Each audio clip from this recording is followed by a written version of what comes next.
पहले थे। कहाँ है पूजा पार्किंग? पे ये लेट मी सी। जरा ना वीडियो चालू रखना, सांप पकड़ रहे हैं वो, सांप पकड़ रहे हैं।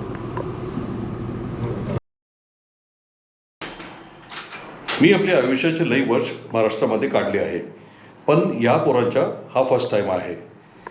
आइडिया ये है कि बच्चे इस सीज़न में महाराष्ट्र का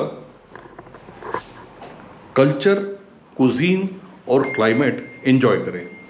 हम 2 हफ्ते के लिए यहाँ नासिक में और इसके आसपास के एरिया में रहेंगे, और आप और मैं दोनों समझ सकते हैं कि 2 हफ्ते में बच्चे कितना कल्चर देख लेंगे। लेकिन आइडिया ये है कि कम से कम ये जहाँ से आते हैं और इस रीजन का जो डिफरेंस है, विभिन्नता है, उसे अप्रिशिएट कर लें, उतना ही काफ़ी है। तो यहाँ का जो रहन सहन है, लोगों के बातचीत करने का तरीका, वो डिफरेंस मुझे ऐसा लगता है कि ये ज़रूर अप्रिशिएट करेंगे। ये रही बात कल्चर की। जहाँ तक रही बात कुजीन की, तो उसमें मुझे कोई डाउट नहीं है कि 2 हफ्ते में ये डेफिनेटली डिफरेंस देखेंगे। नॉर्थ इंडिया से आते हैं, वहाँ ज़्यादातर ब्रेकफास्ट में स्टफ्ड पराठे और अमृतसरी कुलचे, इस तरह की चीज़ें होती हैं, और यहाँ पर ये टेस्ट करेंगे मिसल लानी पाव, साबूदाने के वड़े। तो कुजीन वाला जो सब्जेक्ट है या जो सिलेबस है, वो अच्छी तरह से कवर्ड है। रही बात क्लाइमेट की, तो साउथ वेस्ट मानसून जो है वो महाराष्ट्र में जून में आ जाता है। अगस्त का महीना आ चुका है। अब तक यहाँ की जो रंगत है, जो सीनरी है, वो पूरी ग्रीन हो चुकी है। काफ़ी दिन ओवरकास्ट रहते हैं, बारिश होती है, ग्रे क्लाउड्स रहते हैं, और उनके बीच में सफ़ेद झरने। तो ग्रीन, ग्रे और वाइट का जो ये कॉम्बिनेशन बनता है, वो देखते ही बनता है। और यही दिखाने के लिए हम बच्चों को यहाँ पर लाए हैं। और इस बार यहाँ पर हम, जैसे मैंने आपको बताया कि इस रीजन में 2 हफ्ते रहेंगे, क्योंकि कम से कम 2 हफ्ते एक समय है जहाँ बच्चे बहुत कुछ देख सकते हैं। 2-3 दिनों में उस तरह का मज़ा नहीं आएगा। तो हमने उसके लिए यहाँ पर एक होम स्टे बुक किया है, उसका भी मैं आपको टूर करा देता हूँ। जहाँ हमको एक बहुत अच्छी जगह मिल गई, जिसमें वो सभी चीज़ें थी जो 2 हफ्ते में हमें जिसकी एक घर में ज़रूरत पड़ेगी। तो ये इस होम स्टे का लिविंग रूम है। टेलीविज़न के भी यहाँ पे प्रावधान है, बच्चे टेलीविज़न देख सकते हैं, बच्चे बोर भी जल्दी होते हैं। और ये रहा इसका किचन, फुली फर्निश्ड ये जगह है। इसमें वॉशिंग मशीन भी है, रेफ्रिजरेटर भी है, वाटर कूलर, प्यूरीफायर, आरओ भी है। एक सेट जो है बाथरूम और वॉशरूम का बाहर है। ये पहला बेडरूम, इसके साथ में एक बालकनी भी है।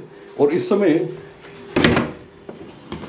ये यहाँ का मौसम है, बहुत ही सुंदर हवा चल रही है, प्लेजेंट है एटमॉस्फेयर, और यही कारण था इस समय यहाँ आने का, ये पर्टिकुलर मंथ में। अब होम स्कूलिंग के चलते ये एक एडवांटेज है कि हमें बच्चों के स्कूल के बारे में सोचना नहीं पड़ा कि बच्चों का स्कूल स्टार्ट है, अभी बीच में हम कैसे जा सकते हैं।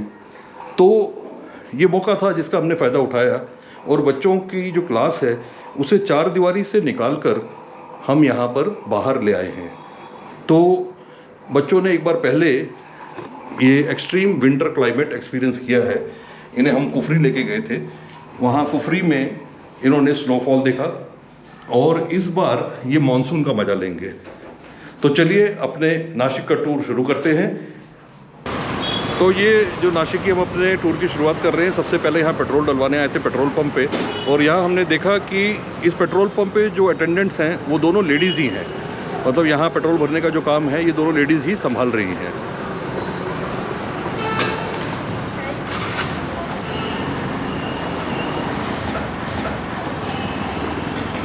तो ये एक अच्छी चीज़ लगी नासिक में एंटर करते ही, ये देखकर कि यहाँ पर जेंडर इक्वालिटी है, मर्दों में और औरतों में किसी भी तरह का कोई फ़र्क नहीं है।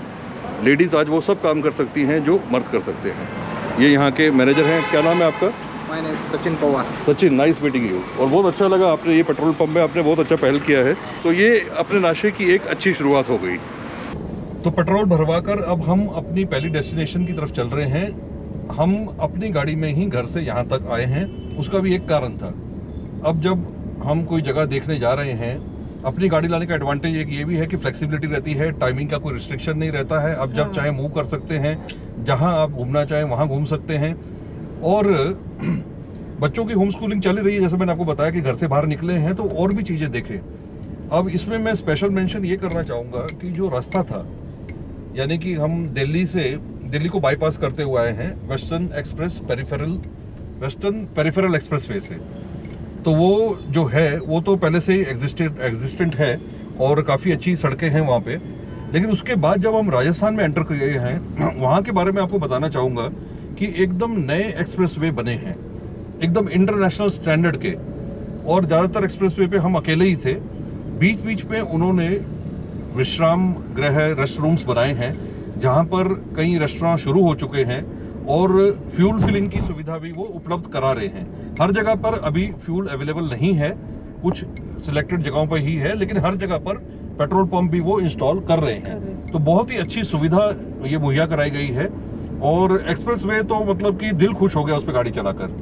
उसके बाद जब हम मध्य प्रदेश एंटर किए तो वहाँ पर डाइवर्शन था, जिसकी वजह से हमें स्टेट हाईवे लेना पड़ा और जो छोटे गांवों को कनेक्ट करते हुए हम इंदौर की तरफ जा रहे थे, वहाँ पर भी जो स्टेट हाईवेज हैं उनकी कंडीशन भी बहुत अच्छी थी और जो सीनरी थी वो देखने लायक बन रही थी। मतलब बच्चों ने वो सब एक्सपीरियंस किया, एक्सप्रेसवे भी देखा, स्टेट हाईवे भी देखा, सीनरी भी देखी, राजस्थान के मध्य प्रदेश के छोटे गांव भी देखे और ऐसे करते हुए हम नासिक तक पहुंच गए।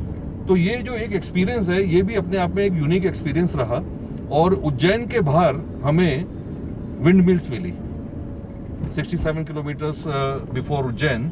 अचानक से, मतलब हम वैसे विंड मिल्स देखने यहाँ भी जाएंगे, नासिक के पास एक जगह है सिन्नर, वहाँ भी हम विंड मिल्स देखने जाएंगे, लेकिन वहाँ अनएक्सपेक्टेड एकदम हरियाली के बीच में धीमी सी, वो तो एक अलग ही नजारा था, हल्की फुल्की बारिश के बीच जो वो विंड मिल्स थी, वो पूरा एक सरियल टाइप का एटमॉस्फेयर था वहाँ पर। तो वहाँ भी हम रुके, बच्चों ने वहाँ छोटा सा हमने एक ब्रेक लिया और उसके बाद इंदौर पहुँचे जब, तो वहाँ हम 56 दुकान भी देख कर आए, जो अगर कभी मौका मिला तो उसको भी अच्छी तरह से कवर करेंगे। इस बार तो सिर्फ वहाँ पर हमने रुक के ब्रेक लिया और स्नैक्स लिए, क्योंकि हमें जल्दी से जल्दी नासिक पहुँचना था।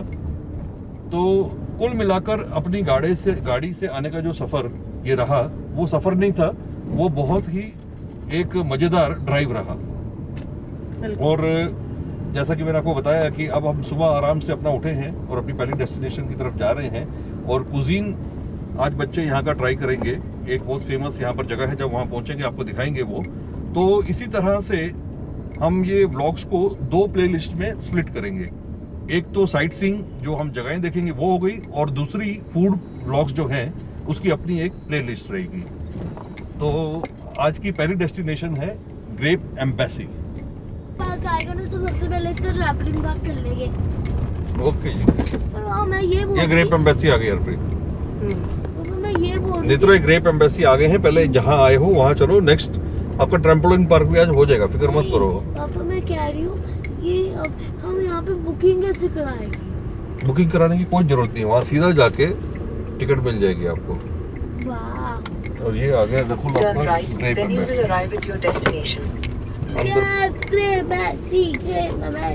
और जहाँ तक रही बात तेरी ग्रेप्स की, तो वो अंदर जाके ही देते हैं। बाद में बेटा पहले पेट पूजा फिर काम दूजा। कहाँ है पार्किंग? जरा ना वीडियो चालू रखना, सांप पकड़ रहे हैं वो, सांप पकड़ रहे हैं। देख सामने। नहीं रुको मेरे को दे, कौन दे? मेरे को दे ये कैमरा, गाड़ी को तो संभाल। पापा नाम से मैं दूर ही रहूँगा, मैं भी पास जाऊँगा। तो ये ग्रेप एम्बेसी में आते ही एक एडवेंचर भी हो गई है यहाँ पर। ये शायद स्नेक रेस्क्यू चल रहा है।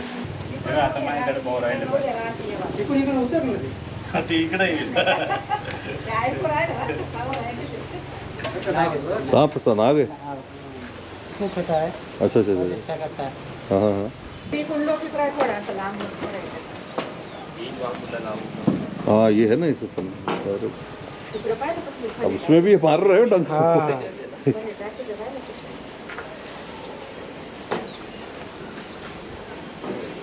इधर बिल है क्या? हाँ, इधर जगह है। जाएगा। गया बराबर भाई जागे